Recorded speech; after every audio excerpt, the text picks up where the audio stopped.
Muy buenos días, hermanos. Quiero hacer una introducción de la historia de la iglesia en el pueblo Misac, previo a la presentación del testimonio de mi tío Gerardo Tonovalá. Quiero hacer una introducción a lo que fue la historia de la iglesia desde el inicio de la evangelización. Entonces, quiero compartir algo. Cuando esto lo tuve la oportunidad también de entrevistarme con el misionero extranjero Oscar Jacobson en 1994, y tuve una interlocución con él, una conversación con él, y él fue el que me dio oficialmente un reporte muy valioso de lo que pasó desde el año 1932. Entonces me gustaría compartir la información. Como él dice, ¿no? Las buenas nuevas de salvación, el mensaje de Jesucristo, el Evangelio, llegó a nuestro territorio, del pueblo ancestral, aquí en el municipio de Silvia, en especial al territorio del pueblo guambiano o Misac, en el año 1932. Por primera vez en la vereda Puente Real, mis abuelos paternos, Eulogio Tonovalá y Antonia Tonovalá, fueron la primera pareja o familia que abrió las puertas de su casa para recibir al misionero Oscar Jacobson. Contaba el misionero que en ese entonces él intentó en varias oportunidades. Él inicialmente llegó a la capital del Cauca, Popayán, y después alquiló una piecita en Silvia, en el casco urbano, y de ahí, como el objetivo era evangelizar a la comunidad, a la etnia Misac, entonces él primeramente dice que intentó en la vereda que hoy es Pueblito, que queda más como a 3 kilómetros de la vereda Puente Real, más hacia la montaña. Él intentó en 2 o 3 oportunidades, fue allá caminando, por ahí, si alguna familia, bueno, encontrarse con alguna familia y compartir de Jesús, compartir de las buenas nuevas. Y en esas me decía Jacobson que en Pueblito fue rechazado porque, pues, como era un misionero gringo extranjero, entonces tal vez la gente desconfiaba, la gente de la familia que residía en esa vereda, no la recibieron. Y posteriormente dice que cuando llegó a la casa de mis abuelos paternos, ahí fue donde Dios abrió la puerta, y en ese entonces algo muy lindo que quiero también compartir es que el testimonio de lo que Dios hizo en su momento. Dios hizo un milagro. Dice que en ese entonces, en esa época, en el año 1932, había un tiempo donde se estaba muriendo la gente, se estaban especialmente muriendo los niños, así como con las pestes que han sido en la historia de la humanidad. En ese entonces dice mi papá que había una enfermedad, creo que era una enfermedad del tifo, que estaba frecuentando por esos lugares en el territorio, y dice que había muertes de niños. Dice que en la semana se enterraban 2 o 3 personas en las diferentes veredas, y en esas, cuando llegó el misionero a la casa de mis abuelos, creo que ahí, no sé si era mi papá o aún mis tíos, mi tía. Mi papá nació en 1936, a lo mejor mi papá tenía 4 años, y dice que en ese entonces, cuando precisamente llegó el misionero a la casa de mi abuelo, como mi abuelita estaba, pues, a lo mejor angustiada porque sus hijos, uno de sus hijos estaba en cama, enfermo. Entonces dice mi papá, que le contaba a la abuela, de que en esas, cuando llegó el misionero a visitar a la casa, sintió, aunque en ese entonces, pues nosotros en esa época, nuestros ancestros, tenían muchos temores con la gente que nosotros llamamos comúnmente los de afuera, ¿no? Los que no son de nuestra comunidad. Entonces, aún con gran temor, pero sintió el valor, mi abuelita sintió el valor de comentarle al misionero que su hija o su hijo estaba en cama, y que estaba muy preocupada. Entonces el misionero en ese momento aprovechó para orar y colocar en las manos de Dios al enfermito.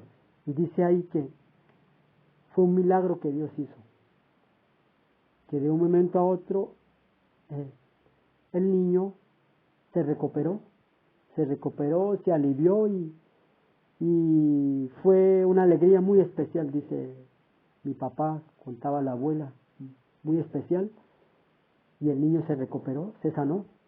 Entonces de ahí Dios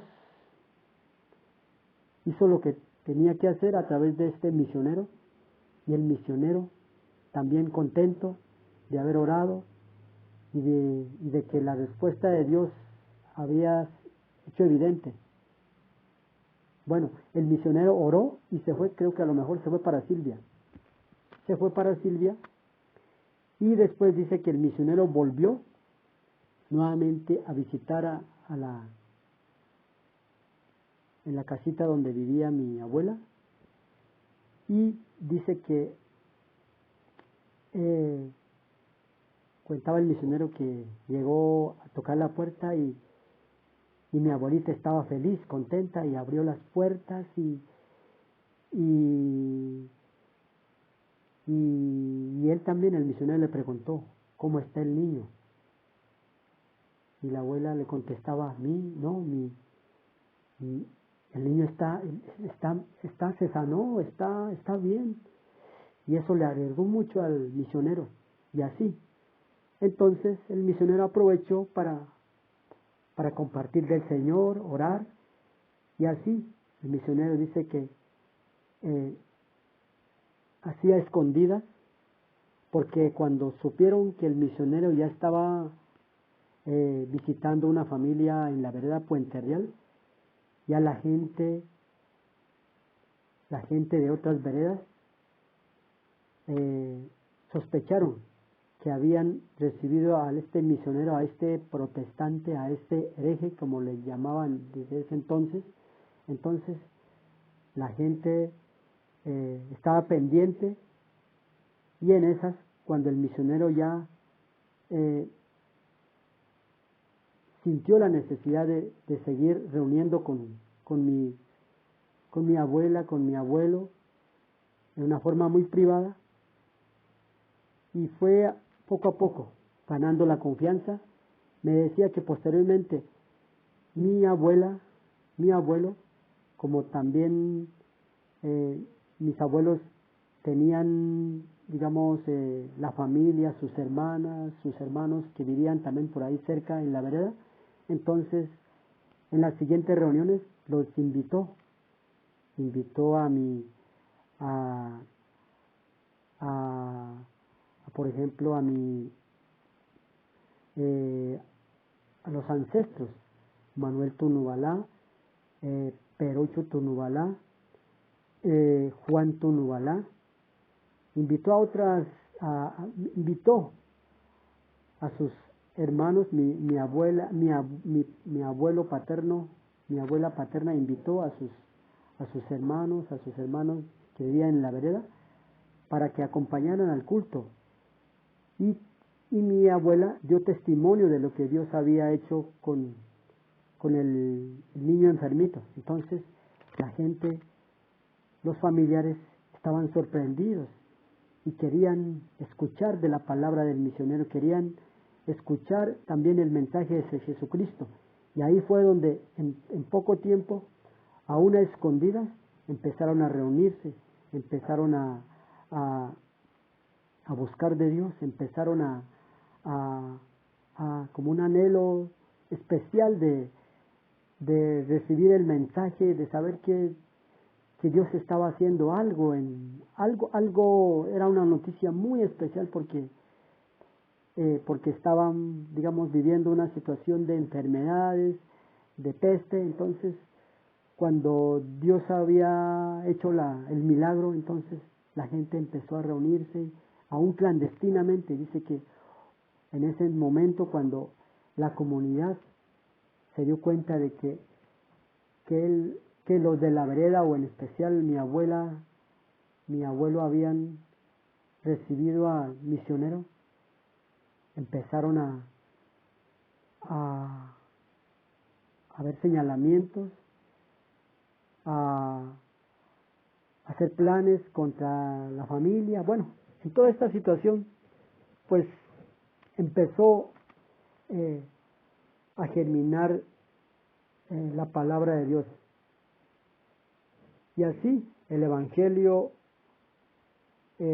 empezó a florecer, porque en esa época, cuando llegó el Evangelio, el catolicismo tenía el dominio total del territorio. El cura, el alcalde de Silvia, el cabildo y las autoridades propias tenían el control territorial político del pueblo. Entonces, de ahí que la comunidad estaba muy enojado, tenía una rabia contra las primeras familias que habían abierto la puerta al Evangelio. Fue un tiempo muy difícil de convivir entre el catolicismo y los primeros convertidos al Evangelio. Los residentes de la vereda dice que no podían transitar libremente, fueron perseguidos. El cura párroco era el que promovía, el cura párroco de Silvia, junto con unos líderes, eran los que estaban incitando a que pues el pueblo fuera en contra de estas familias. El cura y algunos líderes fueron los que promovían este ambiente de señalamiento, de persecución, de rechazo a los de la vereda Puente Real, y los residentes de la vereda de la parte alta hacia la montaña, ¿no? Los de la Campana, Pueblito, y los de la vereda Cacique empezaron a organizarse para mirar de qué forma podían deshacer de los protestantes, de los evangélicos, o de los que decían los herejes.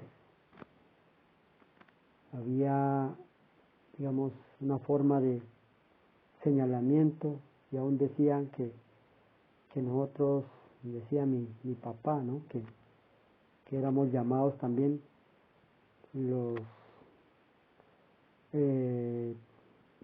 que no teníamos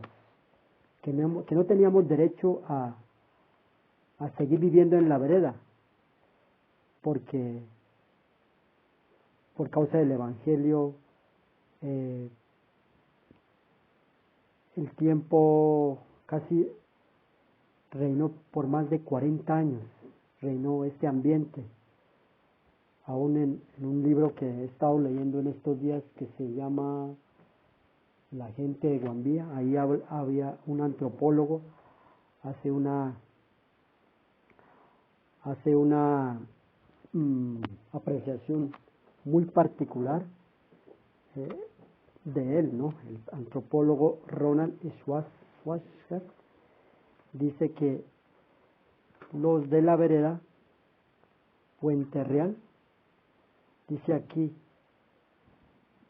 es una parte de lo que dice en el libro, ¿no? Dice, los protestantes, aquí habla de los protestantes, un conflicto importante se desarrolló durante la década de 1940, cuando un grupo de protestantes evangélicos comenzó a convertir a los Misak de la vereda Puente Real, lo cual motivó una fuerte oposición del sacerdote de Silvia, las monjas y el arzobispo de Popayán.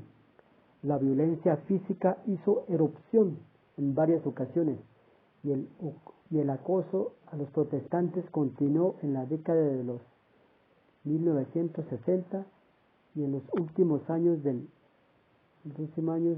sentimiento antiprotestante ha disminuido considerablemente y algunos misak protestantes han sido elegidos al cabildo en 1971.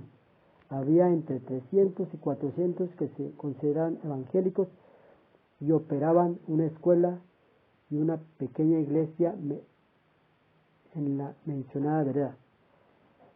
Entonces, esto fue la situación reinante. Aquí habla el antropólogo desde su apreciación. Y pues, acontecimientos o situaciones como en esa época, cuenta mi papá que quemaron casitas.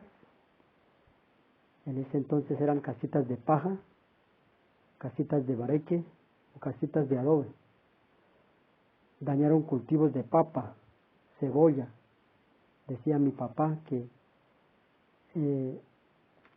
a veces venían la gente de arriba, de la montaña, en Minga, simpatizantes del cura, y arrasaban con los cultivos de papa, de cebolla con machete. En un momentico venían de arriba, en un amanecer o en una tarde, llegaban, la papa estaba apenas floreciendo, apenas levantándose, digamos, el cultivo, o a lo mejor estaba apenas sembrado. Entonces llegaban la gente de las montañas y arrasaban en un momentico, destruían el cultivo totalmente con machete, con palos, y venían en un momentico, arrasaban con los cultivos. Había una fuerte agresión física. ¿Agresiones en qué sentido? Venían con palos, con piedras, y decía que los primeros creyentes fueron apedreados, azotados, aún con látigo. Entonces fue un ambiente muy difícil, demasiado difícil. 3 de los primeros creyentes fueron llevados a la cárcel de Silvia. Uno de ellos, Pedrito Tonobalá. El misionero Jacobson me comentaba un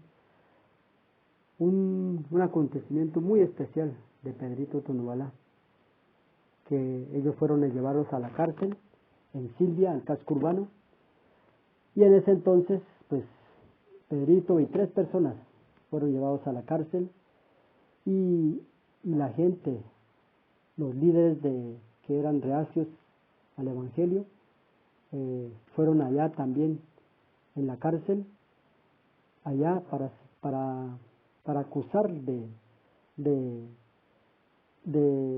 haber sido los promotores de la evangelización. Entonces, y el cura también estaba ahí, el alcalde también estaba ahí. Entonces, llegó un momento en que el alcalde, igual en su deber como autoridad local, tenía que tomar una decisión de de realmente la culpabilidad de estos 3 personas que estaban en la cárcel. Y como el cabildo también, no tanto el cabildo sino la comunidad, quería que estos fueran estar allá un buen tiempo en la cárcel, pero había una situación legal que no se podía mantener ahí en la cárcel solo por cuestiones ya de tipo por la libertad de culto o por la cuestión de haber recibido la palabra de Dios. Entonces, en ese día cuando fueron allá a la cárcel, dice que el cura y el alcalde del municipio colocaron una condición para sacar de la cárcel. Entonces, Jacobson me decía que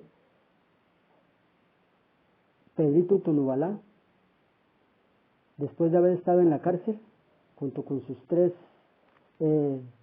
también con sus 2 que estaban ahí, cuando el alcalde le advirtió, dijo, le vamos a sacar de la cárcel, ustedes van a salir de la cárcel, van a estar libres, pero con una condición, de que no vuelvan a reunir con el misionero, de que no vuelvan a recibir al misionero, de que no sigan reuniéndose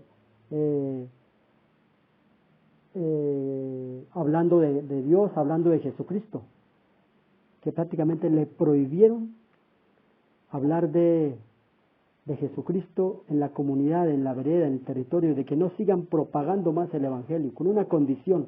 Dijeron, vamos a sacar de la cárcel, pero con una condición de que ustedes me cumplan esto y lo vamos a hacer.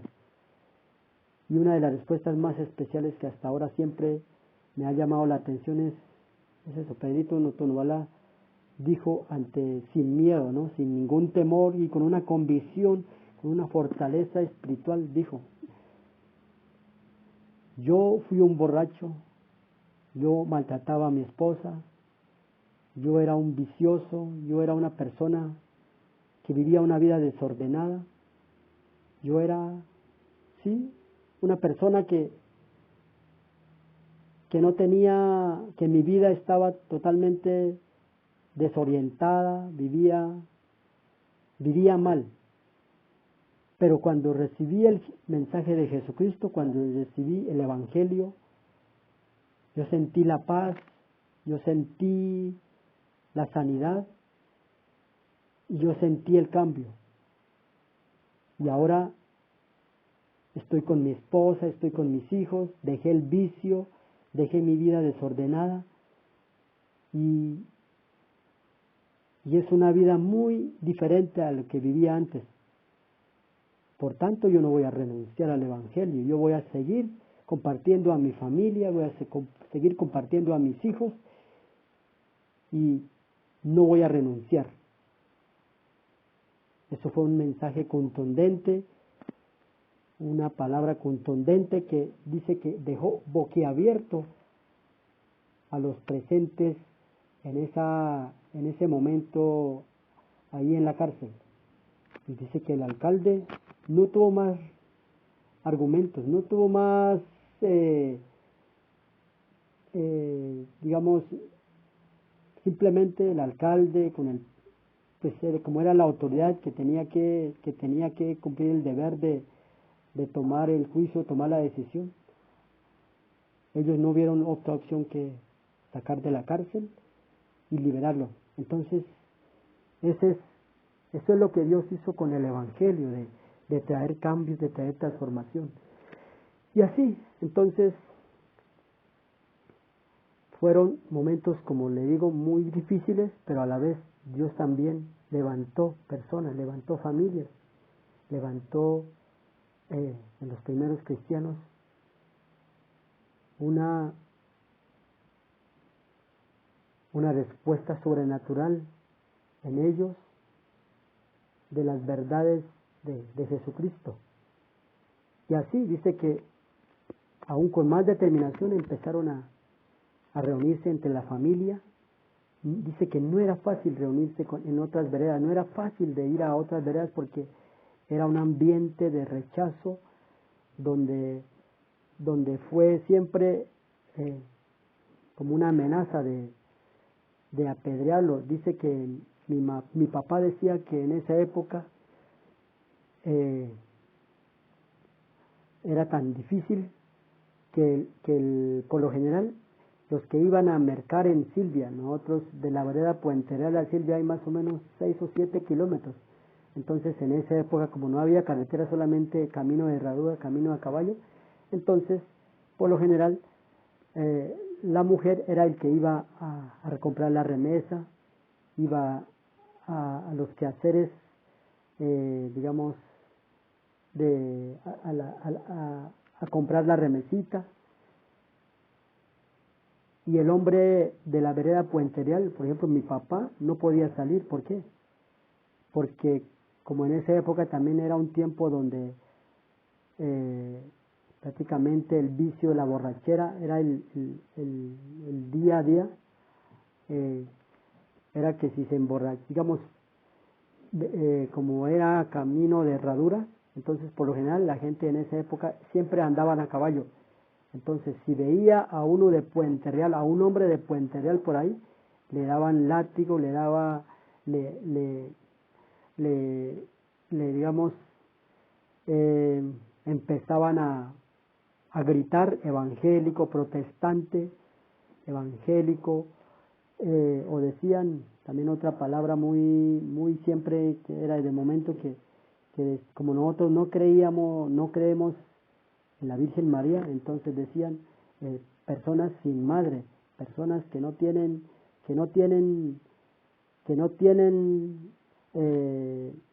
digamos, como no creíamos en la Virgen, entonces decían, ustedes son gente sin madre,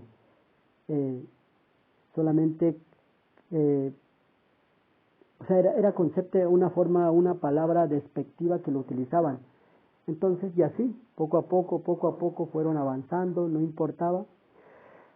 Algo que quiero compartir ya finalizando es también, dice que hubo una época, yo no sé, creo que eso estamos investigando, estoy averiguando, no sé si fue en los años 35, 40, que quiero destacar es que hubo una época en el año donde los líderes más radicales de familias de la Campana, Pueblito, en alianza con otras veredas, había la intención, y eso sí es claro, porque ya más de una persona de los que he estado entrevistando me han confirmado que había una intención. Llegó un momento en que querían desterrar a las de la vereda Puente Real, acabarlo prácticamente, físicamente. Había un plan de los que venían, de la gente de arriba de la montaña, a acabarlos físicamente a las pocas familias, a los que estaban viviendo en la vereda. Entonces, ¿cuál era la intención? Una vez convocó en Minga, los líderes y se vinieron y se concentraron en el puente que hoy es el puente que sale de la vereda que entra, es un puente que comunica con la vereda Michambe, y por ahí concentraron, dice que como en 3 frentes, uno atrás del puente, otros al frente del puente y otros ahí en el puente, y empezaron a gritar: afuera los protestantes, afuera la familia Tonubalá, afuera, y dice que ellos venían con palos, con hachas, con piedras, porque físicamente era para sacar del territorio a nuestros abuelos, a nuestros ancestros. Entonces, en esas, dice que, así como en la historia de David y Goliat, ¿no? Dice que en ese entonces uno de mis abuelos, uno de mis familiares, Pedro Tonualá, dice que era una persona de estatura, así como yo, ¿no? De unos 57, unos 60 de estatura. Y dice que Pedrito Tonualá fue un tiempo al departamento del Valle del Cauca y por allá a jornalear, a trabajar en la caña, a trabajar duro en esos lugares. Dice que estuvo en tiempo viviendo allá y aprendió a, digamos, la defensa propia, el karate. Y dice que en ese entonces, como Pedrito Tonualá vivía ahí cerca al puente donde se concentró la gente, dice que de la montaña bajaron 150 personas y, como decía, se organizaron en 3 frentes: atrás del puente, al frente del puente y ahí al lado del puente, para pelear con las familias, con los primeros cristianos ahí, con la familia Tonualá. Y dice que Pedrito Tonualá había estado en el valle y vino, a lo mejor, no sé cómo, no, eso sí no lo tengo presente, no lo he averiguado, si vino a estar un buen tiempo en Puente Real, como él era nacido, él era de allá y que había ido al valle. Entonces coincidió en ese momento cuando bajó la gente de la montaña a pelear. Dice que Pedrito Tonualá estaba ahí cerca y cuando vio que estaban amenazando a sus abuelos, no tanto a los abuelos, sino a sus familiares, Pedrito vino allá a presenciar. Y dice que las 150 personas que también se reunieron en contra de la familia Tonualá habían traído a un reservista que se llamaba Floirán, un reservista que vivía en el casco urbano y que aparentaba ser muy valiente. Y bueno, entonces, ¿qué pasó? Dice que los 150 personas, ellos habían hablado con Floirán, el reservista, que era, digamos, no era de la comunidad, sino uno del casco urbano, un blanco, como nosotros llamamos. Vino con machete y vino bien armado para pelear. Y él decía, así como Goliat, ¿no? Él empezaba a tener, digamos, a pronunciar fuertemente contra la familia Tonualá, diciendo: el que quiero pelear con la familia Tonualá, ¿quién de ustedes va a enfrentarme? Y en esas dice que Pedrito Tonualá también, estando ahí, dice que él también sacó su machete, su peinilla, y dice que antes de que Froilán sacara el machete, Pedrito dice que fue una forma tan espectacular como él tomó la iniciativa, que de una a este reservista lo hizo caer de una manera espectacular y prácticamente lo derribó. Y dice que este Froilán, con el miedo que tenía, dice que Pedrito era pequeño, pero este Froilán era un señor blanco de una estatura más grande, y dice que este Froilán prácticamente se levantó y corrió hacia el río, y dice que no sé cómo lo hizo, pero aún el río, que estaba crecido, dice que corrió hacia el río y se pasó al otro lado del río, y ahí Pedrito detrás de él para agarrarlo, pero no lo alcanzó. Pero dice que de ahí Fluilán se acobardó y se fue corriendo. Y en esas también, mientras que corría Fluilán, dice que las pocas familias que estaban ahí también, de la familia Tonualá también, estaban ahí pendientes. Bueno, ¿qué hacía la demás gente? Los 150 que venían en Minga. Dice que ellos también,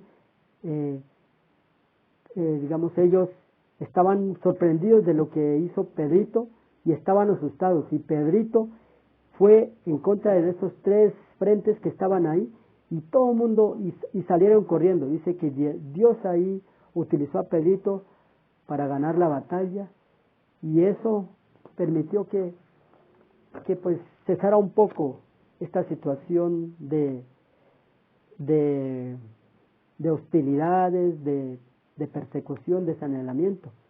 Y así, en ese tiempo ya estaban los primeros cristianos, los primeros convertidos. Tenemos ahí, siempre en la estadística, en la historia, siempre tenemos que el primer convertido fue Feliciano Tenebuel, uno que vivía ahí al frente de la vereda Puente Real. También estaba Pedrito Tunubalá, Santiago Tumiñá, Jacinta Tunubalá, Agustín Troches y varios de nuestros ancestros.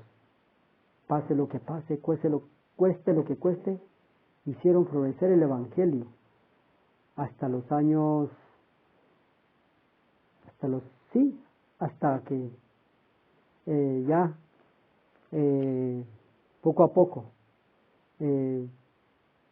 fue afirmando el propósito de Dios en el territorio. Entonces, esta es una pequeña introducción que le hago.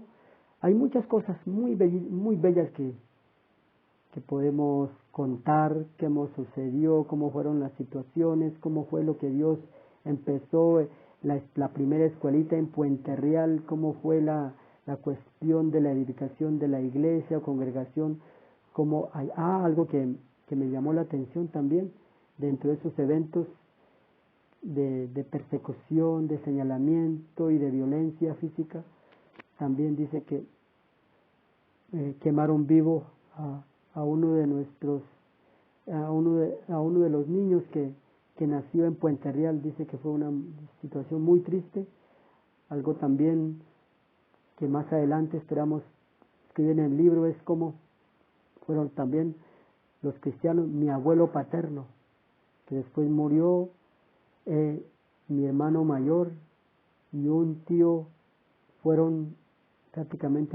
enterrados en un camino de herradura, porque el cura prácticamente prohibió que los evangélicos fueran enterrados en Silvia. Antes el único cementerio que había y teníamos acceso era el cementerio de Silvia, y era prohibido en ese entonces, era prohibido enterrar al evangélico, y muchas cosas pasaron. Eso tal vez lo vamos a comentar, espero poder organizarlo muy bien toda esta situación, y también momentos que vivieron como momentos de milagros, momentos de prodigios que Dios hizo con la familia, y anécdotas muy bellas que yo tengo para compartir de lo que he investigado y lo sigo investigando. Relatos de Vida es una serie de memoria indígena que busca escuchar y dialogar con hermanas y hermanos indígenas para que la Iglesia global pueda seguir enriqueciendo del mover del Espíritu de Dios en los pueblos de Abya-Yala. Comparte con tus amigos y suscríbete a nuestro canal para ayudarnos a promover voces y memorias indígenas en la Iglesia de hoy.